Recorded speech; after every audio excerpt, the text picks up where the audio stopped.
channel does not promote or promotion any illegal activities. All content provided by this channel is meant only for educational purposes. প্রেমিকার মায়ের মিথ্যে প্রতিশ্রুতিতে বেঙ্গালুরুতে nursing পড়তে যায় প্রেমিক। সেই ফাঁকে প্রেমিকার বিয়ে ঠিক করে ফেলে তার পরিবার। অবশেষে প্রেমিকাকে ফিরে পেতে প্রেমিকার বাড়িতে ধর্ণা অবস্থান প্রেমিকের। ঘটনাটি ঘটেছে নাজিরহাট 2 নম্বর গ্রাম পঞ্চায়েতের বটতলা চৌপতি সংলগ্ন এলাকায়। এই বিষয়ে রবিবার বিকেল 3টে নাগাদ প্রেমিক সুমল্লিক রায় বলেন, সংশ্লিষ্ট ওই এলাকার একটি মেয়ের সঙ্গে তার দীর্ঘ 6 থেকে 7 বছরের প্রেমের সম্পর্ক রয়েছে। এমনকি তাদের এই প্রেমের সম্পর্ক দুজনের পরিবার জানতো। এছাড়াও দুজনের পরিবার এর আগেও প্রেমের সম্পর্ক নিয়ে আলোচনায় বসেছিল। সেই সময় প্রেমিকার মা প্রেমিককে বলে, যদি সে ভালোভাবে পড়াশোনা করে তবে তার মেয়ের সঙ্গে বিয়ে দেবে।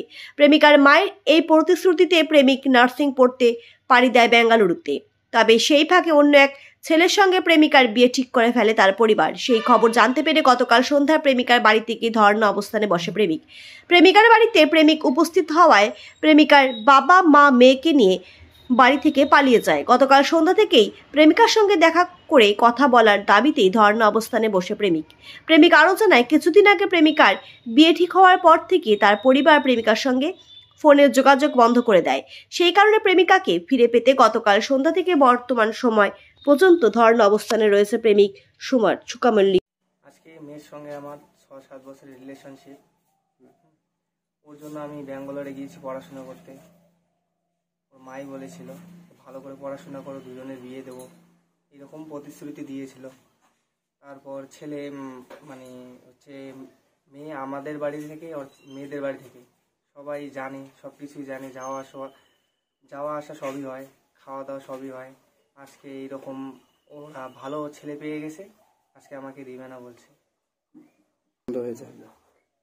এই তো 15-20 দিন না, এখনো কোনো যোগাযোগ হয়নি। ওর আমার ফোন বিজি করে রেখেছে। কালকে 7টার দিকে এসেছিলাম, মেয়ে ছিল, মেয়েকে ওরা জোর করে নিয়ে চলে গেছে বাড়ি থেকে। দেখা যায় কি করা যায়, মেয়ে তো আগে আসুক। পরিবারের লোকের সাথে কথা হয়েছে? কোনো পরিবারের লোক এখনো কিছু বলেনি সেই রকম। আছে তোমার কাছে? আছে, অনেক কিছুই আছে আমার কাছে। কল লিস্ট আছে, ফটো আছে, এমনকি চ্যাট আছে, হোয়াটসঅ্যাপ চ্যাট, অনেক কিছুই আছে। আজকে মেয়ের সঙ্গে আমার 6-7 বছরের রিলেশনশিপ। ওর জন্য আমি ব্যাঙ্গালোরে গিয়েছি পড়াশোনা করতে। ওর মাই বলেছিল ভালো করে পড়াশোনা করো, দুজনের বিয়ে দেবো, এরকম প্রতিশ্রুতি দিয়েছিল। তারপর ছেলে